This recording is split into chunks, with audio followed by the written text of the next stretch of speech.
Hi അസ്സലാമു അലൈക്കും welcome back to my channel. പുതിയൊരു വീഡിയോയിലോട്ട് എല്ലാവർക്കും സ്വാഗതം. ഇന്നത്തെ വിഷയം എന്ന് പറയുന്നത് ഞാൻ അബുദാബിയിൽ വരാനുണ്ടായ കാരണവും അതേപോലെ തന്നെ നമ്മളിവിടെ വരുന്ന സമയത്ത് നമ്മൾ എങ്ങനെയായിരുന്നു അങ്ങനെയുള്ള കാര്യങ്ങളും പിന്നെ കുറേ ആൾക്കാർ കമൻസിലൂടെ ചോദിക്കുന്നുണ്ട് ഇവിടെ ജീവിക്കാൻ എത്ര ക്യാഷ് വേണം, നമുക്കൊരു മാസം എത്രയാണ് എക്സ്പെൻസസ്, അങ്ങനെയുള്ള കാര്യങ്ങളൊക്കെയാണ് ഞാൻ ഇന്ന് പറയാൻ പോകുന്നത്. എല്ലാവരും വീഡിയോ ഫുള്ളായിട്ട് കാണുക. വീഡിയോ ഇഷ്ടമായിട്ടുണ്ടെങ്കിൽ ലൈക്കും ഷെയറും കമൻറ്റും ചെയ്യാം കേട്ടോ. നമുക്ക് നേരെ വിഷയത്തിലോട്ട് പോയാലോ. യെസ്, ഞാനിവിടെ വന്നത് എൻ്റെ കല്യാണം കഴിഞ്ഞിട്ട് എനിക്കൊരു 3-ാമത്തെ വർഷമാണ് ഞാൻ ഇങ്ങോട്ട് വരുന്നത്. ഇപ്പോൾ ഏകദേശം 18 വർഷം ആവാൻ പോവുകയാണ് കേട്ടോ. ഇനി ഈ മെയ് 27-നാണ് എൻ്റെ വെഡിങ് ആനിവേഴ്സറി വരുന്നത്. അപ്പോഴേക്കും എനിക്ക് കല്യാണം കഴിഞ്ഞിട്ട് 18 വർഷം ആവാൻ പോവാണ്. ഓക്കെ, അപ്പോൾ ഞാൻ പറഞ്ഞില്ലേ 3-ാമത്തെ വർഷമാണ് ഇങ്ങോട്ട് കയറിപ്പോരുന്നത്. അത് വരാനുണ്ടായ കാരണം കൂടി ഞാൻ പറയാം. മോനാണെങ്കിൽ ആൾക്ക് ചെറിയ വയസ്സേ ഉണ്ടായിരുന്നില്ല ആ സമയത്ത്. അപ്പോൾ നമുക്കാണെങ്കിൽ നാട്ടിൽ നിൽക്കുവാണെങ്കിൽ ഹസ്ബൻഡ് ഇല്ലാതെ നിൽക്കാൻ പറ്റില്ല. കുഞ്ഞുങ്ങളുടെ കുറേ ആവശ്യങ്ങളുണ്ടാവാം, നമുക്കാണെങ്കിലും ആവശ്യങ്ങളുണ്ടാവാം. എല്ലാം പിന്നെ ഹസ്ബൻഡിൻ്റെ വീട്ടുകാരോട് പറയാനൊന്നും പറ്റില്ലല്ലോ. നമ്മളുടേതായിട്ടുള്ള കാര്യങ്ങൾ നമുക്ക് നടക്കണം. അപ്പോൾ അങ്ങനെ ആ ഒരു സമയത്ത് എനിക്ക് സത്യം പറഞ്ഞു കഴിഞ്ഞാൽ ഇങ്ങോട്ട് വരാൻ യാതൊരു താല്പര്യം ഉണ്ടായിരുന്നില്ല കേട്ടോ. അന്ന് നല്ല രീതിയിൽ ഹസ്ബൻഡിൻ്റെ കൂടെ താമസിക്കണം എന്നുണ്ടായിരുന്നു. പക്ഷേ എനിക്ക് എൻ്റെ വീട്ടുകാരായിരുന്നു, അവരെ കാണാതെ നിൽക്കാൻ പറ്റില്ല എന്നുള്ളൊരു ചിന്ത അതെപ്പോഴും മീൻസ് ഉപ്പയെയും ഉമ്മനെയും സിസ്റ്റേഴ്സിനെയും ഒക്കെ കാണാതെ എനിക്കൊരിക്കലും നിൽക്കാൻ പറ്റില്ലായിരുന്നു. പക്ഷേ അന്ന് ഞാനെന്ത് വിചാരിച്ചു, എൻ്റെ മോൻ്റെ വളർച്ച അതെനിക്ക് കുറച്ചും കൂടി ഇവിടെയാണ് ബെറ്റർ എന്ന് തോന്നി. അപ്പോൾ ഇക്ക വന്നതിൻ്റെ പിന്നാലെ ഞങ്ങളെയും കൂടി, പിന്നെ ഇക്കയുടെ വാപ്പയാണ് കേട്ടോ പാസ്പോർട്ടൊക്കെ ഉണ്ടാക്കുന്നതല്ലാതെ ഞാനൊന്നും ഉണ്ടാക്കിയതല്ല. എൻ്റെ വീട്ടുകാർക്കും ഇങ്ങോട്ട് വരുന്നത് ഇഷ്ടമല്ലായിരുന്നു. അപ്പോൾ ഇക്കയുടെ വാപ്പയാണ് എനിക്ക് പാസ്പോർട്ട് റെഡിയാക്കി തരുന്നതും. പിന്നെ ഇക്കയുടെ ഉമ്മയും പറയും, പിന്നെ അവിടെ നാട്ടിലിങ്ങനെ ഞാൻ വെറുതെ ഇരിക്കുകയല്ലേ, മീൻസ് കുഞ്ഞും ഞാനൊക്കെ ഇങ്ങനെ അവർക്ക് ഞങ്ങളെ കാണുമ്പോൾ അങ്ങ് സിമ്പതി തോന്നി, ഒരു സങ്കടമൊക്കെ തോന്നാറുണ്ട് അന്ന്. ഇക്കയുടെ വാപ്പയാണ് നമുക്ക് പാസ്പോർട്ട് കാര്യങ്ങളൊക്കെ എടുക്കുന്നത്. പിന്നെ നമുക്ക് വിസിറ്റിംഗ് വിസയാന്ന് തോന്നും അന്ന് ഇട്ടത് കേട്ടോ. അങ്ങനെ പിന്നെ ഞങ്ങൾ ഇങ്ങോട്ട് കയറി പോരുകയാണ് കേട്ടോ. കുഞ്ഞ് ചെറുതാണ് മോന്. പിന്നെ ഇവിടെ നിൽക്കണം എന്നുള്ള ആഗ്രഹത്തിലൊന്നും വന്നതല്ല. സത്യം പറഞ്ഞു കഴിഞ്ഞാൽ അന്ന് വന്നതിന് ശേഷം നമ്മൾ നാട്ടിൽ പോയിട്ട് അങ്ങ് നിന്നിട്ടില്ല. മീൻസ് ജസ്റ്റ് ഇങ്ങനെ 1 മാസം പോവും വെക്കേഷൻ വരുമ്പോൾ, അല്ലാതെ സ്ഥിരമായിട്ട് നിന്നിട്ടില്ല കേട്ടോ. പക്ഷെ അങ്ങനെ നിൽക്കണം എന്നൊക്കെ എപ്പോഴും എല്ലാ വർഷവും ആഗ്രഹം ഉണ്ടാവാറുണ്ട്. പക്ഷെ അത് നടക്കുന്നില്ല. കാരണം നമുക്ക് കൺഫ്യൂഷൻ വരുന്നുണ്ട്, ഇവിടെയാണോ ബെറ്റർ നാടാണോ. ഇപ്പോൾ നാട്ടിൽ പോകാൻ തീരുമാനിച്ചു കഴിഞ്ഞാലും ചിന്തിക്കും അതിനേക്കാൾ ഇവിടെ തന്നെയല്ലേ മക്കളുടെ എഡ്യൂക്കേഷനും കാര്യങ്ങളും. നമുക്കൊരു സേഫ് ആയിട്ടുള്ളൊരു പ്ലേസ് എന്ന് പറയുന്നത് UAE ആണ്. അപ്പോൾ ഇവിടെ നിൽക്കാമെന്നുള്ള തോന്നലിടയ്ക്ക് വരും. പിന്നെ ഇവിടെ വിട്ടു പോയി കഴിഞ്ഞാൽ തിരിച്ചു വരവ് എന്തായാലും ഉണ്ടാവില്ല, അതെനിക്ക് ഉറപ്പാണ്. നമ്മൾ എവിടെയെങ്കിലും ഒന്ന് സെറ്റായി കഴിഞ്ഞാൽ പിന്നെ അവിടെ അങ്ങ് നിൽക്കും. അപ്പോൾ അങ്ങനെയാണ് കേട്ടോ. പിന്നെ കുറേ ആൾക്കാർ ചോദിക്കുന്നുണ്ട് ഇക്കയുടെ വീട്ടിൽ ആരൊക്കെ ഉണ്ട് എന്നുള്ളത്. ഇക്കയുടെ വീട്ടിലുള്ളത് ഇക്കയുടെ വാപ്പയും ഉമ്മയും മാത്രമാണ് ഇപ്പോഴും. പിന്നെ ബ്രദറും വൈഫും ഇവിടെയാണ്, പെങ്ങളും ഹസ്ബൻഡും ഇവിടെയാണ് കേട്ടോ. അപ്പോൾ എല്ലാവരും ഇവിടെ തന്നെയാണ്. അപ്പോൾ അവിടെ വാപ്പയും ഉമ്മയും മാത്രമേ ഉള്ളൂ. പിന്നെ ജോലിക്കാർ കാര്യങ്ങൾ അങ്ങനെയൊക്കെ ആയിട്ട് അവരങ്ങനെ പോകുന്നുണ്ട്. ഞങ്ങൾ വരുന്ന സമയത്ത് ഇക്കയുടെ സാലറി എന്ന് പറയുന്നത് വളരെ ചെറിയൊരു സാലറി, മീൻസ് 4000 ദിർഹമാണ് അന്ന്. പിന്നെ പക്ഷെ ആ ഒരു 4000 ദിർഹമിൽ നമ്മൾ എങ്ങനെ ഫാമിലിയെ കൊണ്ടുപോകും അങ്ങനെയുള്ള ചിന്തകളൊക്കെ അന്ന് ഞങ്ങൾക്ക് ഉണ്ടായിരുന്നില്ല. അന്ന് വരാൻ വന്നു, പക്ഷേ ഇവിടെ വന്നിട്ട് കുറേ കഷ്ടപ്പെട്ടു കേട്ടോ. കാരണം നമുക്ക് ഈ ഫാമിലി മുമ്പോട്ട് കൊണ്ടുപോകണം. പിന്നെ കുറച്ച് പിറ്റേത്തെ വർഷമല്ല, അത് ഒരു 1.5 വർഷം മോനെ സ്കൂളിലാക്കുന്നത്. പക്ഷേ ആ സ്കൂളിലാക്കുമ്പോഴും ശരിക്കും പറഞ്ഞു കഴിഞ്ഞാൽ ഈ 4000 ദിർഹമിൽ എങ്ങനെ സ്കൂളിൽ വിടും. റൂമിന് തന്നെ 2000 സംതിങ് ഉണ്ട് റെൻറ്റ്. പിന്നെ അതുകൂടാതെ നമ്മുടെ ചിലവ് കാര്യങ്ങൾ ഇങ്ങനെയൊക്കെ ആയിട്ട് നമുക്ക് ആകെ കൺഫ്യൂഷൻസ്, എന്താ ചെയ്യാമെന്നൊന്നും അറിയുന്നില്ല. പക്ഷെ ചിന്തിക്കുന്നില്ല, നമ്മൾ എങ്ങനെയെങ്കിലും മുമ്പോട്ട് പോവാം എന്നുള്ള രീതിയിൽ നമ്മൾ അങ്ങനെ താമസം തുടങ്ങി. പിന്നീട് ആദ്യം നമ്മൾ ഷെയറിങ് റൂമിലായിരുന്നു കേട്ടോ. പിന്നീട് വീണ്ടും റൂം മാറി, അതും ഷെയറിങ് റൂമിലാണ്. പക്ഷേ ഷെയറിങ് റൂമിൽ എല്ലാവരെ കൊണ്ട് നിൽക്കാൻ പറ്റില്ല കേട്ടോ. പിന്നെ ഇങ്ങനെ എന്താ പറയുക, എല്ലാവരുടെയും കൂടി അഡ്ജസ്റ്റ് ചെയ്തൊന്നും നിൽക്കാൻ ആരെ കൊണ്ട് പറ്റില്ല. മീൻസ് അടുക്കളയൊക്കെ ഇപ്പോൾ നമ്മളെ ഒരു പാവമാണെങ്കിൽ നമ്മുടെ കൂടെ ഷെയർ ചെയ്യുന്ന ഫാമിലീസ് ഒരുപക്ഷെ ഭയങ്കര സ്ട്രോങ് ഒക്കെ ആയിരിക്കും. അപ്പോൾ നമുക്ക് അടുക്കളയിൽ അങ്ങനെ കുക്ക് ചെയ്യാൻ പോകാനൊന്നും പറ്റില്ല. ഞാൻ ചില സമയങ്ങളിലൊക്കെ അഡ്ജസ്റ്റ് ചെയ്യും. അവർ വരുന്നത് വരെയൊക്കെ വെയിറ്റ് ചെയ്യും. അവർ വന്നിട്ട് കുക്കിങ്ങൊക്കെ ചെയ്ത് അവരുടെ ഇഷ്ടത്തിനെല്ലാം ചെയ്ത് കഴിഞ്ഞ് മെല്ലെ ആയിരിക്കും ഞാൻ അങ്ങ് അടുക്കളയിൽ കയറുന്നത്. പക്ഷെ അത് കുറച്ച് സമയം കൊണ്ട് എന്തെങ്കിലും തട്ടിക്കൂട്ടി ഉണ്ടാക്കും. അപ്പോൾ അങ്ങനെയൊക്കെ ആയിരുന്നു ആ ഒരു സമയത്ത് കേട്ടോ. ശരിക്കും അന്ന് പിന്നെ ഒന്നും പറയാനൊന്നും വയ്യ. മീൻസ് നമുക്ക് കയർത്ത് സംസാരിക്കാൻ പറ്റില്ല. അവർ കുറച്ച് വലിയ നമ്മളെക്കാളും സീനിയർ ആണെങ്കിൽ നമ്മൾ അവിടെ അങ്ങ് പേടിച്ച് നിൽക്കും. ചേച്ചി കുക്ക് ചെയ്തിട്ട് അതിന് ശേഷം ആ ഒരു സ്പേസൊക്കെ ഉണ്ടെങ്കിൽ ഞാൻ ചെയ്യാം. അല്ലെങ്കിൽ നമ്മുടെ കൂടെയുള്ള ഫാമിലീസ് അടുക്കളയിൽ മീൻസ് ഞാൻ പറഞ്ഞില്ല ഷെയറിങ് ചെയ്യുന്ന ഫാമിലീസ് ഉണ്ടാവില്ല, അടുക്കള മൊത്തം അവരങ്ങ് എടുക്കും, നമുക്കൊരു ചെറിയൊരു സ്പേസ് അങ്ങ് തരും. ഞാനാണെങ്കിൽ ഇക്കനോടൊന്നും പറയാറില്ല, കാരണം അങ്ങോട്ടും ഇങ്ങോട്ടും ഇഷ്യൂ ആവേണ്ട വെച്ചിട്ട് അങ്ങ് അഡ്ജസ്റ്റ് ചെയ്ത് പോകും. പിന്നെ അങ്ങ് അഡ്ജസ്റ്റ് ചെയ്യാൻ പറ്റാത്ത അവസ്ഥയായപ്പോൾ നമ്മൾ സെപ്പറേറ്റ് ഫ്ലാറ്റ് എടുത്ത് പോവുക ചെയ്തത്. പക്ഷേ ആ ഫ്ലാറ്റ് എടുക്കുമ്പോഴും കയ്യിൽ അങ്ങനെ ഫുൾ എമൗണ്ട് ഒന്നും കാണില്ല. നാട്ടിൽ നമ്മുടെ ക്യാഷ് ഉണ്ടാവും, പക്ഷേ ഇവിടെയാണെങ്കിൽ നമ്മൾ ആ ഒരു മാസം സമ്പാദിച്ചത് മൊത്തം ആ ഒരു മാസം കൊണ്ടങ്ങ് തീർന്നു പോകും. അങ്ങനെയാണ് നമ്മൾക്ക് ഇപ്പോൾ എത്ര സാലറി ഉണ്ടോ അതിൻ്റെ ഡബിളായിരിക്കും നമുക്ക് ചിലവ് വരിക. പൊതുവേ അങ്ങനെയാണ്. ഇപ്പോൾ ഡ്രസ്സാണെങ്കിലും ചിലവാണെങ്കിലും എല്ലാം. ഡ്രസ്സ് വാങ്ങണം നമുക്ക് ഓരോ കാര്യങ്ങൾ. ഇപ്പോൾ നാട്ടിലല്ലെങ്കിലും നമുക്കിവിടെ ഡ്രസ്സ് കൂടുതൽ വാങ്ങേണ്ടി വരും. ഇവിടെ അത്രയും ക്യാഷ് ഉണ്ട്, അത് നിങ്ങൾക്ക് അറിയാമല്ലോ. അപ്പോൾ അങ്ങനെയൊക്കെ ആയിട്ടാണ് നമ്മൾ മുമ്പോട്ട് പോയത്. ഈ ഒരു കാര്യം ഞാനിവിടെ പറയാൻ കാരണം, കുറേ ആൾക്കാർ ഇപ്പോൾ 5000 സാലറി ഉണ്ടായിട്ടും ഫാമിലീനെ കൊണ്ടുവരില്ല, 6000 ഉണ്ടായിട്ടും കൊണ്ടുവരില്ല. അപ്പോൾ അവരോടൊക്കെ നമ്മൾ ചോദിക്കും ഫാമിലി നാട്ടിലാണോ? അപ്പോൾ അവർ പറയും നാട്ടിലാണ്, എങ്ങനെ ഇവിടുത്തെ ചിലവ് താങ്ങാൻ പറ്റുമെന്നൊക്കെ ചോദിക്കും. പക്ഷേ ഇവർ നാട്ടിലേക്കും ഇവിടെ നമ്മൾ എന്താ പറയുക ചിലവാക്കുന്ന ക്യാഷ് തന്നെ അയച്ചു കൊടുക്കുന്നുണ്ട്. നാട്ടിൽ ചില പെണ്ണുങ്ങളുണ്ട്, എങ്ങനെയാണെന്നറിയോ, ഇഷ്ടം പോലെ ഡ്രസ്സ് വാങ്ങിച്ച് കൂട്ടി. ഈ ഹസ്ബൻഡ് ഇവിടെ കഷ്ടപ്പെട്ട് ഉറങ്ങാതെയും തിന്നാതെയും ഗുബൂസും തൈരൊക്കെ അടിച്ച് ജീവിച്ച് ഭാര്യമാർക്ക് നാട്ടിലേക്ക് അയച്ചു കൊടുക്കും. ഇവരെ നാട്ടിൽ കല്യാണം വരുമ്പോൾ ഒരു 10,000-ൻ്റെ ഡ്രസ്സ് അല്ലെങ്കിൽ 5,000-ൻ്റെ ഡ്രസ്സ് ഇതങ്ങ് എടുക്കും. ഇങ്ങനെ ഒരു മാസത്തിലൊരു 4-5 കല്യാണം ഉണ്ടാവും. 4-5 കല്യാണത്തിനും മേക്കപ്പിനും കോസ്റ്റ്യൂമിനും തന്നെ ക്യാഷായി. ഈ ഭർത്താവ് എന്താ പറയുക ഉറങ്ങാതെയും കഴിക്കാതെയും അങ്ങനെയൊക്കെ ജീവിച്ച ആൾക്കാരായിരിക്കാം. അപ്പോൾ അങ്ങനെയുള്ള ആൾക്കാർക്കാണ് ഇങ്ങനെയുള്ള പണിയൊക്കെ കിട്ടുന്നത്. ഇപ്പം നമ്മളോട് തന്നെ ചോദിക്കാറുണ്ട് കേട്ടോ ചില ആൾക്കാർ, ആരാന്നൊന്നും ഞാൻ പറയുന്നില്ല, നിങ്ങൾക്ക് വീടുണ്ടാക്കിയോ, ഇവിടെ ഇത്രയും വർഷം നിന്നിട്ട് എന്തുണ്ടായി എന്നൊക്കെ ചോദിക്കുന്നുണ്ട്. അപ്പോൾ അതുപോലെ തന്നെയാണ് എനിക്ക് അവരോടും ചോദിക്കാനുള്ളത്. അവർ ഭാര്യ നാട്ടിലാണ്, ഭർത്താക്കന്മാർ ഇവിടെ ഇരുന്ന് കഷ്ടപ്പെടുന്നുണ്ട്, പക്ഷേ ഇതുവരെയും അവർക്ക് വീടുണ്ടായിട്ടില്ല. അപ്പം നമുക്കൊക്കെ വീടുണ്ടാക്കാൻ പറ്റാത്തത് കൊണ്ടൊന്നുമല്ല, പക്ഷെ വീടുണ്ടാക്കി കഴിഞ്ഞാൽ അതിനകത്ത് പോയി താമസിക്കണം. ഇപ്പോഴത്തെ ഒരു സാഹചര്യത്തിൽ നമുക്ക് പറ്റുമെന്ന് തോന്നുന്നില്ല, കാരണം കുട്ടികളുടെ എഡ്യൂക്കേഷനും കാര്യങ്ങളൊക്കെ നമുക്ക് പറ്റുന്നത് വരെ ഇവിടെ അങ്ങ് കണ്ടിന്യൂ ചെയ്യുക എന്നുള്ളതാണ്. അല്ലെങ്കിൽ ഭർത്താവ് കൂടെ വേണം, ഹസ്ബൻഡ് കൂടെ വേണം. കാരണം ഇപ്പോഴത്തെ മക്കളുടെ അവസ്ഥ എന്ന് പറയുന്നത് നമുക്കൊരിക്കലും പ്രിഡിക്റ്റ് ചെയ്യാൻ പറ്റാത്തൊരവസ്ഥയാണ്. ആൺകുട്ടികളാണെങ്കിലും പെൺകുട്ടികളാണെങ്കിലും ഓരോ വഴിയിലാണ് പോകുന്നത് അല്ലേ. അത് വാപ്പമാർ കൂടെ ഇല്ലെങ്കിൽ ഷുവറായിട്ടും അവർ വഴി തെറ്റും. പെൺകുട്ടികളാണെങ്കിലും ഫ്രണ്ട്ഷിപ്പും ഇപ്പോൾ ഏറ്റവും കൂടുതൽ ഇൻസ്റ്റഗ്രാമും വാട്സപ്പും അതേപോലെ അത് മാത്രമല്ല കുറേ കാര്യങ്ങൾ പെൺകുട്ടികൾ യൂസ് ചെയ്യുന്നുണ്ട്. ആൺകുട്ടികളാണെങ്കിലും വൈകുന്നേരം ആകുമ്പോൾ വണ്ടി എടുത്തങ്ങ് പുറത്തൊക്കെ പോവുക. പിന്നെ ആദ്യമൊക്കെ ചെറിയ ചെറിയ കറക്കവും കാര്യങ്ങളൊക്കെ ആയിരിക്കും. അപ്പോൾ ഉമ്മാമാരങ്ങ് വിടും, കുഴപ്പമില്ല അവനിങ്ങനെ ജസ്റ്റ് പോയിട്ട് വരുന്നതല്ലേ എന്ന് പറയും. പിന്നെ പിറ്റേ ദിവസം ആകുമ്പോൾ ടൈമിംഗ് അങ്ങ് തെറ്റാൻ തുടങ്ങും. 4 മണിക്ക് വീട്ടിൽ വരുന്ന കുട്ടി 5 മണിയാവും. പിന്നെ പിറ്റേ ദിവസം വരുമ്പോൾ അത് 6 മണിയാവും, പിന്നെ 7 മണിയാവും. പിന്നെ മക്കൾ വരുന്നത് രാത്രി 9 മണിക്കും 10 മണിക്കുമാണ്. അപ്പോൾ ഈ മാതാപിതാക്കളിൽ 2 പേർക്കും റെസ്പോൺസിബിലിറ്റി ഉണ്ട്, ഉപ്പയ്ക്കുണ്ട് ഉമ്മയ്ക്കുണ്ട്. മക്കളൊരു പ്രായം ആയിക്കഴിഞ്ഞാൽ എനിക്ക് തോന്നും വാപ്പയും ഉമ്മയും മക്കളുടെ കൂടെ വേണം, അല്ലെങ്കിൽ മക്കൾ വഴിതെറ്റി പോകും. നമുക്കൊരിക്കലും അവരെ ആ ഒരു നല്ല രീതിയിൽ ആക്കിയെടുക്കാൻ പറ്റില്ല. എനിക്ക് അങ്ങനെയുള്ള ചിന്തകളാട്ടോ. നമുക്ക് ഈ ഒരു പ്രായത്തിലൊക്കെ മക്കളെയും കൊണ്ട് നാട്ടിൽ പോയി കഴിഞ്ഞാൽ ഇപ്പോൾ ഏറ്റവും കൂടുതൽ മക്കൾ ഏത് രീതിയിലാണ് നടക്കുന്നുള്ളത്, എല്ലാം കഞ്ചാവും മയക്കുമരുന്നും ഇതൊക്കെയല്ലേ നാട്ടിലാണെങ്കിലും. അപ്പോൾ ഹസ്ബൻഡും ഉണ്ടെങ്കിൽ മാത്രമേ നമുക്ക് മക്കളെ നല്ല രീതിയിൽ കൊണ്ടുപോകാൻ പറ്റുള്ളൂ. നമുക്കറിയാം ഇപ്പോൾ ഇതിനിടയിലൊക്കെ കുറേ കുട്ടികൾ ആ ഒരു രീതിയിൽ പോയിട്ടുണ്ട്. പക്ഷെ ഇങ്ങനെ പോയ മക്കളെയൊന്നും മാതാപിതാക്കൾക്ക് നന്നാക്കി എടുക്കാനും പറ്റുന്നില്ല. ഇവർ ഈ ഒരു അവസ്ഥയിലോട്ട് പോയിട്ടുണ്ടെങ്കിൽ അതിൻ്റെ ഫുൾ ഉത്തരവാദിത്തം ആ ഉപ്പ ഇല്ലെങ്കിൽ ആ ഉമ്മയുടേതാണ്. അപ്പോൾ മക്കൾ അതിൽ അങ്ങോട്ടും ഇങ്ങോട്ടൊക്കെ പോകുമ്പോൾ നമുക്ക് ശരിക്കും പറഞ്ഞു കഴിഞ്ഞാൽ ഇപ്പോഴത്തെ മക്കളെ നോക്കാൻ നമുക്ക് 4 കണ്ണ് വേണം, 2 കണ്ണുണ്ടായി കഴിഞ്ഞാൽ പറ്റൂല കേട്ടോ.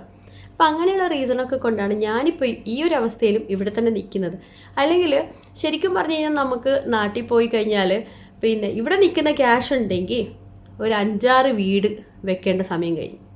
വീട് വെക്കാൻ പറ്റാഞ്ഞിട്ടല്ല സത്യം പറഞ്ഞു കഴിഞ്ഞാൽ, വീട് വെച്ച് കഴിഞ്ഞാൽ അവിടെ അങ്ങ് സെറ്റായി നിൽക്കണം. പക്ഷേ മക്കൾ കുറച്ചും കൂടി വലുതായതിനു ശേഷം അവരൊന്ന് ബോൾഡായി എന്ന് തോന്നിക്കഴിഞ്ഞാൽ മാത്രമേ എനിക്ക് തോന്നുന്നു നാട്ടിലൊക്കെ ഇപ്പോൾ സേഫായിട്ട് നിൽക്കാൻ പറ്റുള്ളൂ.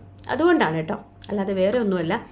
പിന്നെ ഞാൻ പറഞ്ഞില്ലേ കുറേ ആൾക്കാർ ഈ പറയുന്നുണ്ട് ഞങ്ങൾക്ക് 4000 5000 സാലറിയാണ് എങ്ങനെയാ ഫാമിലിയെ കൊണ്ടുവരിക. പക്ഷേ ഇവിടെയൊക്കെ ഫാമിലിയെ കൊണ്ടുവന്ന് താമസിക്കുന്ന ആൾക്കാരുണ്ട് കേട്ടോ.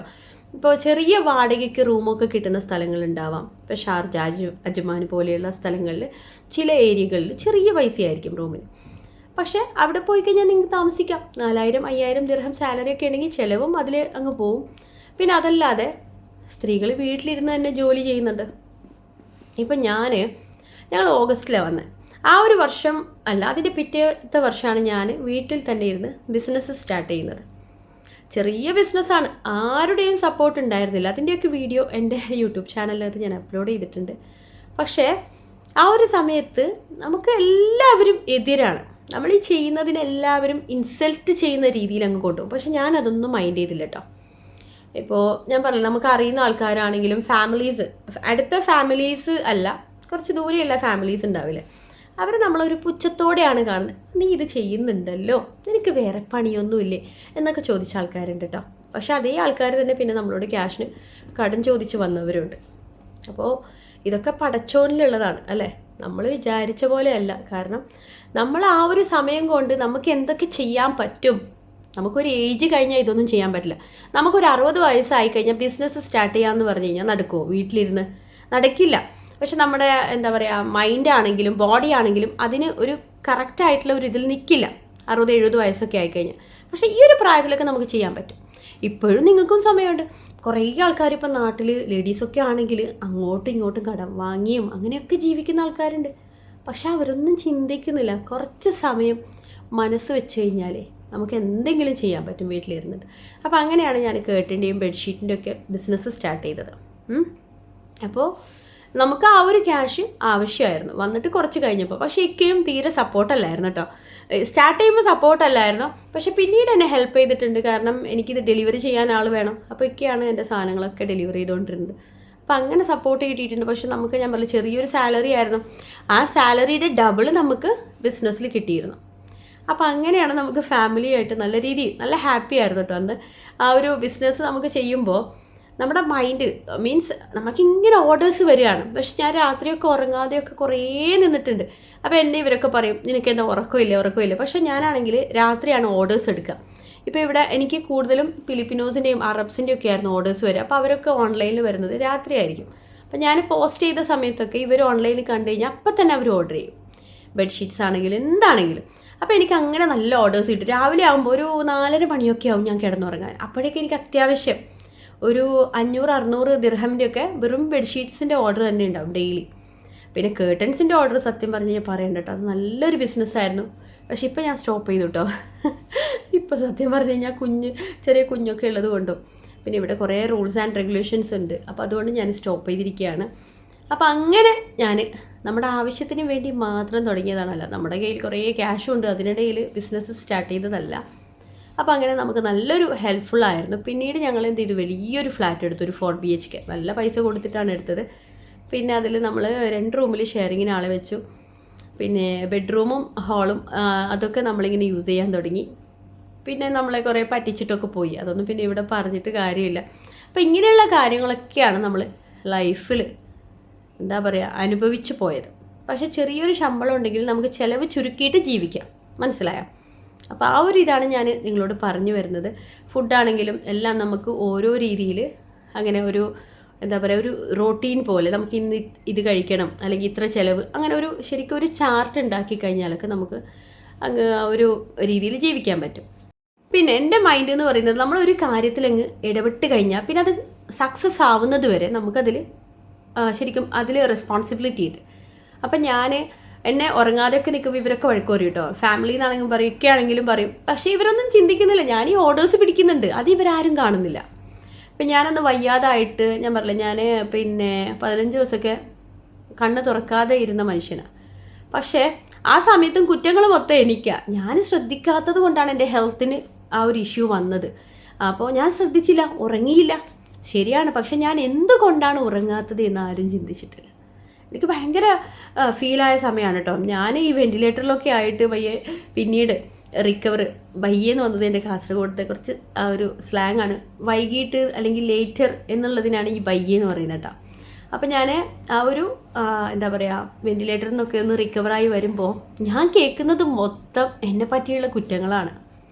അവൾ ഉറങ്ങിയില്ല, ഫുൾ ടൈം ഉറങ്ങാതെ ഇരിക്കും. അപ്പോൾ അങ്ങനെയുള്ള കാര്യങ്ങളാണ്. പക്ഷേ ഞാൻ എന്തുകൊണ്ടാണ് ഉറങ്ങിയില്ല, അല്ലെങ്കിൽ എന്തിനു വേണ്ടി ഉറങ്ങാതെ നിന്നു? എനിക്ക് പിന്നീട് ഇവിടെ അങ്ങ് സെറ്റായി എന്ന് തോന്നി. കാരണം ഞാനിവിടെ എനിക്ക് നാടിനേക്കാൾ എത്രയോ സേഫാണെന്ന് തോന്നുന്നുണ്ട്. പിന്നെ നാട്ടിലാണെങ്കിൽ അസൂയക്കാരും അങ്ങനെയൊക്കെ ഉള്ളതാണ് ഏറ്റവും കൂടുതലുള്ളത്. അപ്പോൾ ഞാൻ വിചാരിച്ചു ഇവിടെ തന്നെ അങ്ങ് നിൽക്കാം. അപ്പോൾ എൻ്റെ ഈ ഒരു ബിസിനസ് ഉണ്ടെങ്കിൽ നമുക്ക് നല്ല രീതിയിൽ ഫാമിലിയെയും മുമ്പോട്ട് കൊണ്ടുപോകാം എന്നുള്ള രീതിയിലാണ് ഞാൻ ഇതിൻ്റെ പിറകങ്ങ് നടക്കുന്നത്. ഉറങ്ങാതെ ഈ നമ്മൾ ഓർഡേഴ്സ് എടുക്കുന്നതൊക്കെ ഈ വാട്സപ്പ് വഴിയും അല്ലെങ്കിൽ ഫേസ്ബുക്ക് വഴിയൊക്കെയാണ്, മെസ്സഞ്ചർ വഴി. അപ്പോൾ എനിക്ക് ഫുൾ ടൈം ഇത് മെസ്സേജ് ഇങ്ങനെ വന്നുകൊണ്ടിരിക്കും. കേട്ടൺ വേണം, അത് വേണം, ഇത് വേണം, ഇങ്ങനെ ചെയ്യണം, അങ്ങനെ ചെയ്യണം. ഞാൻ ഇതിനൊക്കെ റെസ്പോണ്ട് ചെയ്തുകൊണ്ടേയിരിക്കും. ഈ റെസ്പോണ്ട് ചെയ്യുന്നതിനനുസരിച്ച് സമയം അങ്ങ് പോവുമല്ലേ. 4-4:30 മണിയൊക്കെ ആവും, സുബഹയുടെ സമയമൊക്കെ ആവും. ഇതൊക്കെ കഴിഞ്ഞിട്ടാണ് പിന്നെ ഉറങ്ങുന്നത്. പിന്നെ ആകെ ഉറങ്ങുന്നത് 2 മണിക്കൂറൊക്കെയാണ്. മനസ്സിലായോ? അപ്പോൾ അങ്ങനെയൊക്കെയുള്ള അവസ്ഥ നമ്മൾ തരണം ചെയ്തിട്ടുണ്ട്. പക്ഷെ നമുക്കൊരു ബിസിനസ് സക്സസ് ആക്കി എടുക്കണമെങ്കിൽ നമുക്ക് അങ്ങനെയൊക്കെ ചെയ്യേണ്ടി വരും. അല്ലാതെ നമ്മൾ വെറുതെ അങ്ങ് കുത്തിയിരുന്നു കഴിഞ്ഞാൽ ഒന്നും നടക്കില്ല. അപ്പോൾ അങ്ങനെയൊക്കെ ചെയ്ത ബിസിനസ് പിന്നെ അവസാനം കോവിഡിൻ്റെ സമയത്ത് നല്ല പണി കിട്ടിയെന്ന് വെച്ച് കഴിഞ്ഞാൽ ഞാൻ നാട്ടിലങ്ങ് സ്റ്റക്കായപ്പോഴും പിന്നെ ഇക്ക മാത്രം അങ്ങ് ഡീൽ ചെയ്യാനായി. ഇക്കാക്ക് പിന്നെ ഇതിനെപ്പറ്റി ഒരു ചുക്കും അറിയില്ല. മൂപ്പര് ഡെലിവറി മാത്രം ചെയ്യുന്നതേ ഉള്ളൂ. അപ്പോൾ ഇക്കയാണെങ്കിൽ എന്ത് ചെയ്തെന്ന് അറിയാം, എൻ്റെ കേട്ടൻ്റെയും ബെഡ്ഷീറ്റ്സിൻ്റെ ഒക്കെ അങ്ങ് മാർക്കറ്റ് അങ്ങ് ഇടിച്ചു. ചെറിയ പൈസയ്ക്ക് സാധനങ്ങൾ അങ്ങ് കൊടുക്കാൻ തുടങ്ങി. ഞാൻ 35 ദിർഹമിന് കൊടുക്കുന്ന സാധനം ഇക്ക 25-നാക്കി. ചെറിയൊരു പ്രോഫിറ്റ്. അപ്പോൾ നമുക്കാണെങ്കിൽ ജോലിക്കാർക്ക് ക്യാഷ് കൊടുക്കണം. അപ്പോൾ ഇതൊക്കെ കൊടുക്കുമ്പോൾ നമ്മുടെ ബിസിനസ് അങ്ങ് അവിടെ എന്തായി, അങ്ങ് താഴോട്ടേക്കൊക്കെ പോയി. പിന്നെ നമുക്കതിനെ നല്ല രീതിയിൽ സക്സസ് ആക്കി എടുക്കാൻ പറ്റിയില്ല. ഞാൻ എന്നിട്ടും എടുത്തിട്ടുണ്ട്. വന്നിട്ട് ഒരു 4 മന്ത് കഴിഞ്ഞിട്ടാണ് ഞാൻ പിന്നെ തിരിച്ചു വരുന്നത്. വന്നിട്ട് ഞാൻ എനിക്ക് പറ്റാവുന്ന രീതിയിൽ അങ്ങ് പിക്കപ്പ് ചെയ്ത് ഞാനങ്ങ് ബെഡ്ഷീറ്റ്സും കൂടി ഇൻക്ലൂഡ് ചെയ്തു. ബെഡ്ഷീറ്റ്സും അതിൻ്റെ സെറ്റായിട്ട് കേർട്ടൻസ്. പക്ഷെ അത് എനിക്ക് അപ്പോഴും പിന്നെ നല്ല രീതിയിൽ പോകാൻ പറ്റിയില്ല കേട്ടോ. ആ ഒരു സമയത്ത് കുറേ സ്ട്രഗിൾ ചെയ്യേണ്ടി വന്നു. കുറച്ച് കടങ്ങൾ കാര്യങ്ങളൊക്കെ വന്നു. ക്രെഡിറ്റ് കാർഡൊക്കെ എടുത്തിട്ടാണ് നമ്മൾ ഫ്ലാറ്റൊക്കെ എടുത്തത്. അപ്പോൾ പിന്നെ കടങ്ങൾ അടയ്ക്കാൻ പറ്റാതായി. ഇക്കയുടെ ജോലിക്ക് പ്രശ്നങ്ങൾ വന്നു. അവർ സാലറി കൊടുക്കാതെയായി. കമ്പനി മീൻസ് ഹോസ്പിറ്റലായിരുന്നു. അവർ ഭയങ്കര ലോസിലങ്ങ് പോയി. അപ്പോഴേക്കും സ്റ്റാഫിനൊന്നും സാലറി കൊടുക്കുന്നില്ല. ഇവരൊക്കെ ആണെങ്കിൽ മുമ്പേ ഉള്ള സ്റ്റാഫ് എന്ന് പറഞ്ഞിട്ട് അവിടെ അങ്ങ് പിടിച്ചു നിന്നു. 2 വർഷത്തോളം എനിക്കൊന്നും സാലറി ഇല്ലായിരുന്നു കേട്ടോ. ഇപ്പോഴും കുറേ കിട്ടാനുണ്ട് അവിടെ. അപ്പോൾ പിന്നീട് ഒരു 6 മന്ത് കഴിയുമ്പോഴാണ് പിന്നെ 2 മാസത്തേക്ക് സാലറി ഇവർക്ക് കൊടുത്തത്. പക്ഷേ ആ ഒരു സമയത്തൊക്കെ നമുക്ക് നമ്മുടെ ബിസിനസ് നല്ല യൂസ്ഫുൾ ആയിരുന്നു. ചില ആൾക്കാരൊക്കെ ചിന്തിക്കുന്നുണ്ടാവാം, ഇവരെന്തിനാണ് അവിടെ പോയി നിൽക്കുന്നത്, പാരൻസിനെയൊക്കെ വിട്ടിട്ടുണ്ട്. പക്ഷേ ഞങ്ങളുടെ പാരൻസ് എന്ന് പറയുന്നത് അവരുടെ കൂടെ നിൽക്കണം എന്നൊന്നും ഞങ്ങളോട് പറയാറൊന്നുമില്ല. നിങ്ങളുടെ ഇഷ്ടം പോലെ അങ്ങ് ആക്കിക്കോ, ഞങ്ങൾക്ക് ആവശ്യമുണ്ടെങ്കിൽ നിങ്ങളെ വിളിക്കും എന്നാണ് പാരൻസ് പറഞ്ഞത്. അപ്പോൾ ഇൻഷാ അല്ലാഹ് അതിനനുസരിച്ചിട്ട് നമ്മൾ പോകണം. പക്ഷേ ഇപ്പോൾ നമുക്ക് മക്കളുടെ ഇഷ്ടങ്ങളും കൂടി നോക്കണം അല്ലേ. ഇവരുടെ ഞാൻ പറഞ്ഞില്ല എഡ്യൂക്കേഷനൊക്കെ നോക്കിയിട്ടാണ് നമ്മളിപ്പോൾ ഇവിടെ നിൽക്കുന്നത്. ഇൻഷാ അല്ലാഹ് എത്രയും പെട്ടെന്ന് തന്നെ നാട്ടിൽ സെറ്റിൽഡ് ആവണമെന്നുണ്ട്. അപ്പോൾ അതിൻ്റെ ഒരു ഒരുക്കത്തിലാണ്. ഇപ്പോഴല്ല, എന്നാലും നോക്കട്ടെ, നമുക്കൊന്നും പറയാൻ പറ്റില്ലല്ലോ. അപ്പോൾ ഇങ്ങനെയൊക്കെയായിരുന്നു നമ്മുടെ ലൈഫ് നമ്മൾ മുമ്പോട്ട് കൊണ്ടുപോയത്. ഇനിയും കുറേ കാര്യങ്ങൾ എനിക്ക് നിങ്ങളോട് പറയാനുണ്ട് കേട്ടോ. ഞാൻ പറഞ്ഞില്ലേ സാലറി ഇതായിട്ട് നമുക്ക് ആ ഒരു സമയത്തൊക്കെ നമ്മുടെ ബിസിനസ് നല്ല ഹെൽപ്ഫുള്ളായിരുന്നു. ഞാൻ ആരോടും എൻ്റെ ബിസിനസ് നിങ്ങൾ ഷെയർ ചെയ്യണം അല്ലെങ്കിൽ എന്നെ സപ്പോർട്ട് ചെയ്യണം അങ്ങനെയൊന്നും ഞാൻ ആരോടും പറയാറില്ല. ഒരിക്കലും നിങ്ങളും പറയരുത്. അങ്ങനെ പറഞ്ഞു കഴിഞ്ഞാൽ നമുക്ക് ആരുടെയും സപ്പോർട്ട് കിട്ടില്ല. അതിനുള്ളൊരു എക്സാമ്പിൾ ഞാൻ നിങ്ങളോട് പറയാം. എൻ്റെ യൂട്യൂബ് ചാനൽ ഞാനത് ഇതിനിടയിൽ തുടങ്ങിയതാണ് കേട്ടോ. അത് ക്യാഷിന് വേണ്ടി തുടങ്ങിയതൊന്നുമല്ല, എനിക്ക് പബ്ലിസിറ്റിക്ക് വേണ്ടി തുടങ്ങിയതാണ്. എനിക്ക് കുറച്ച് ഫേമസ് ആണ്. ഞാൻ പറഞ്ഞില്ലേ നമുക്ക് കുറേ കാര്യങ്ങളുണ്ടാവും. അപ്പോൾ സമൂഹത്തിലോട്ട് ഇങ്ങനെ ഇറങ്ങണം, ആൾക്കാരുടെ മുമ്പിൽ നമുക്കൊരു വാല്യൂ വേണം എന്നുള്ള രീതിയിലാണ് ഞാൻ യൂട്യൂബ് സ്റ്റാർട്ട് ചെയ്യുന്നത്. പക്ഷേ ആദ്യം സബ്സ്ക്രൈബേഴ്സ് ഒന്നും ഇല്ലായിരുന്നു. പിന്നെ എൻ്റെ ബിസിനസ്സിൻ്റെ കാര്യങ്ങളൊക്കെ ഞാൻ അപ്ലോഡ് ചെയ്തപ്പോൾ എനിക്ക് നല്ല സബ്സ്ക്രൈബേഴ്സ് കിട്ടി. പിന്നെ അങ്ങ് സെറ്റായി 1,00,000 സബ്സ്ക്രൈബേഴ്സായി. ഞാൻ നല്ല എന്താ പറയുക എല്ലാവർക്കും യൂസ്ഫുൾ ആയിട്ടുള്ള കോണ്ടൻറ്റ്സ് തന്നെയാണ് അപ്ലോഡ് ചെയ്തത്. ആദ്യം ടോക്സ് ഇട്ടു, പിന്നെ സ്റ്റിച്ചിങ്ങിൻ്റെ കാര്യങ്ങൾ, സ്റ്റിച്ചിങ് ക്ലാസ്സസ് ഞാൻ പോയി പഠിച്ചിട്ട് സർട്ടിഫിക്കറ്റ് എടുത്തിട്ട് ഞാൻ നിങ്ങളെ പഠിപ്പിച്ചു. അങ്ങനെയൊക്കെ ചെയ്തു കേട്ടോ. പക്ഷേ എന്നോട് സബ്സ്ക്രൈബേഴ്സ് ചെയ്തത് എന്താണെന്നറിയോ, അവർ എൻ്റെ വീഡിയോസ് നേരെ ഡൗൺലോഡ് ചെയ്ത് വെക്കും, വീഡിയോ കാണില്ല. ഞാൻ ഏകദേശം വീഡിയോസ് അപ്ലോഡ് ചെയ്തു. എനിക്ക് ഭയങ്കര സങ്കടമായിട്ട്, കാരണം എൻ്റെ ചാനലങ്ങ് സ്റ്റക്കായി. ഇവർ വീഡിയോ കണ്ടു കഴിഞ്ഞാൽ മാത്രമേ നമുക്ക് വീണ്ടും റീച്ച് ഉണ്ടാവുള്ളൂ. സത്യം പറഞ്ഞു കഴിഞ്ഞാൽ 1,50,000 സബ്സ്ക്രൈബേഴ്സ് എത്തിയ ചാനലാണ് കേട്ടോ. ഇപ്പോൾ ഡെയിലി 200-300 സബ്സ്ക്രൈബേഴ്സ് കുറയുന്നുണ്ട്. കാരണം എനിക്ക് വീഡിയോ ചെയ്യാൻ പറ്റുന്നില്ല. നമ്മുടെ ഇങ്ങനെ സബ്സ്ക്രൈബേഴ്സ് കുറയുമ്പോൾ നമ്മുടെ അങ്ങ് ഇൻട്രസ്റ്റ് പോകും. ഈ ആൾക്കാർ ഈ വീഡിയോസൊക്കെ ഡൗൺലോഡ് ചെയ്ത് കാണാതിരിക്കുമ്പോൾ നമ്മുടെ ചാനലിൽ വ്യൂസ് അങ്ങ് കുറയാൻ തുടങ്ങി. ആ കുറയുമ്പോൾ ചാനലിൽ നല്ല പണി കിട്ടി. അപ്പോൾ അതുകൊണ്ടാണ് ഞാൻ പിന്നെ എല്ലാം അങ്ങ് സ്റ്റോപ്പ് ചെയ്ത് നിൽക്കുന്നത്. പക്ഷേ ഇൻഷാ അല്ലാ ഞാൻ ഇനിയും വീഡിയോ അപ്ലോഡ് ചെയ്യണം എന്നൊക്കെ ഉണ്ട്. പക്ഷേ ഞാൻ ചിന്തിക്കുകയാണ്, നമ്മൾ എന്തെങ്കിലും ഒരു ഹെൽപ്പ് ചെയ്ത് കഴിഞ്ഞാൽ നമുക്ക് തിരിച്ചും എന്തെങ്കിലും ഹെൽപ്പ് ഉണ്ടാവും. പണ്ടൊക്കെ അങ്ങനെയാണ്. പക്ഷേ ഇപ്പം നേരെ തിരിച്ചാണ്. നമ്മൾ എന്തെങ്കിലും നല്ല കാര്യം ചെയ്ത് കഴിഞ്ഞാൽ നമുക്ക് കിട്ടുന്നത് 8ൻ്റെ പണിയാണ്. അതാണ് എനിക്ക് ഈ ചാനൽ കൊണ്ട് കിട്ടിയത് കേട്ടോ. കുറേ സപ്പോർട്ടേഴ്സ് ഉണ്ട്, പക്ഷേ എങ്കിലും ചില സമയങ്ങളിൽ ഇങ്ങനെ 8ൻ്റെ പണി കിട്ടാറുമുണ്ട്. ഓക്കെ. പിന്നെ യൂട്യൂബിൻ്റെ വരുമാനം ലക്ഷങ്ങളാണെന്നൊക്കെ ചോദിക്കുന്നുണ്ട്. ലക്ഷങ്ങളല്ലെങ്കിലും നല്ല രീതിയിൽ വരുമാനം വന്നിരുന്നു കേട്ടോ. പക്ഷേ ഇപ്പോൾ പ്ലേ ബട്ടൺ കിട്ടിയതോടുകൂടി ആ ചാനലിന് നല്ല പണി കിട്ടി. കാരണം ആൾക്കാർക്ക് വിചാരിക്കുന്നത് നമുക്ക് എന്തോ കോടികൾ വരുമാനമുണ്ട്, പ്ലേ ബട്ടൺ കിട്ടിയില്ലേ നമുക്ക്, അപ്പോൾ ഇപ്പോൾ നല്ല വരുമാനമുണ്ട് എന്നൊക്കെ ചിന്തയാണ്. പക്ഷെ ഒരിക്കലുമല്ല. നമ്മൾ ഡെയിലി വീഡിയോ ഇട്ട് കഴിഞ്ഞാലും ഡെയിലി നമ്മുടെ വീഡിയോസ് നല്ല റീച്ചായി കഴിഞ്ഞാൽ മാത്രമേ നമുക്ക് ഡോളേഴ്സ് വരുള്ളൂ. അല്ലാതെ വലിയ കാര്യമൊന്നുമില്ല കേട്ടോ യൂട്യൂബ് ഉണ്ടായിട്ട്. എനിക്കതൊന്നും മുമ്പ് അറിയില്ലായിരുന്നു. മുമ്പ് എനിക്ക് നല്ല വ്യൂസ് ഉണ്ടായിരുന്നു, അപ്പോഴേക്കും എനിക്ക് നല്ല പേയ്മെൻറ്റും വന്നിരുന്നു. പക്ഷേ ഇപ്പോൾ വ്യൂസ് ഇല്ലാതിരിക്കുമ്പോൾ നമുക്ക് അറിയുന്നുണ്ട്. അപ്പോൾ നമ്മൾ ഡെയിലി എന്ത് ചെയ്യണം, ഓരോ കണ്ടൻറ്റ് കണ്ടെത്തിക്കൊണ്ടേ ഇരിക്കണം. പക്ഷെ അതിൽ നല്ല നല്ല കോണ്ടൻറ്റ്സ് ഉണ്ടാവാം. ചില ആൾക്കാർക്ക് ഇഷ്ടപ്പെടുന്നതുണ്ടാവാം, ഇഷ്ടപ്പെടാത്തതുണ്ടാവാം, നെഗറ്റിവിറ്റി വരുന്ന കോണ്ടൻറ്റ്സ് ഉണ്ടാവും. അതാണ് ഏറ്റവും കൂടുതൽ യൂട്യൂബിനകത്ത് വർക്ക് ആവുന്നത്. നമ്മൾ ഒരാളെ പറ്റി കുറ്റം പറയുക അല്ലെങ്കിൽ അങ്ങനെയുള്ള കാര്യങ്ങളിലൊക്കെ യൂട്യൂബ് നല്ല രീതിയിൽ റീച്ച് ഉണ്ടാക്കി കൊണ്ടുപോകുന്നുണ്ട്. അപ്പോൾ യൂട്യൂബിനെ പറ്റിയിട്ട് കുറേ കാര്യങ്ങൾ എനിക്ക് അറിയാവുന്നത് പറയാനുണ്ട്. അതൊക്കെ വേണമെന്നുണ്ടെങ്കിൽ താഴെ കമൻറ്റ് ചെയ്യാം കേട്ടോ.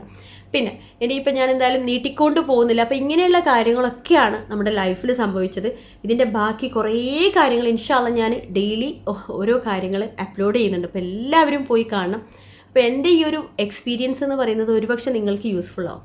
കുറേ കാര്യങ്ങൾ നമ്മൾ ഈ ഒരു ലൈഫിൽ അനുഭവിച്ച കാര്യങ്ങളൊക്കെ ജസ്റ്റ് പാർട്ടായിട്ട് ഞാൻ അപ്ലോഡ് ചെയ്യാം.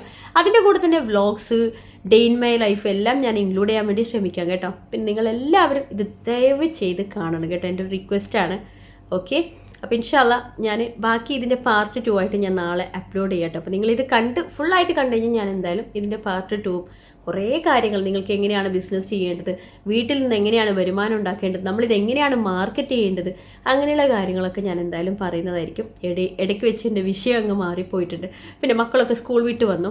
അപ്പോൾ അവർക്ക് കുറച്ച് കാര്യങ്ങളൊക്കെ ചെയ്തു കൊടുക്കാനുണ്ട്. അപ്പോൾ ഇൻഷാ അല്ലാ നാളെ എന്തായാലും ഇതിൻ്റെ പാർട്ട് 2 വരുന്നുണ്ട്. അപ്പോൾ എല്ലാവരും കാണും എന്നുള്ളൊരു പ്രതീക്ഷയോടെ ഞാൻ ഇന്നത്തെ വീഡിയോ ഇവിടെ അവസാനിപ്പിക്കുകയാണ്. അടുത്ത വീഡിയോയിൽ വീണ്ടും കാണാം. അതുവരേക്കും ബൈ, ടേക്ക് കെയർ. അസ്സലാമു അലൈക്കും വറഹ്മത്തുള്ളാഹി വബറകാതുഹു. Thanks for watching.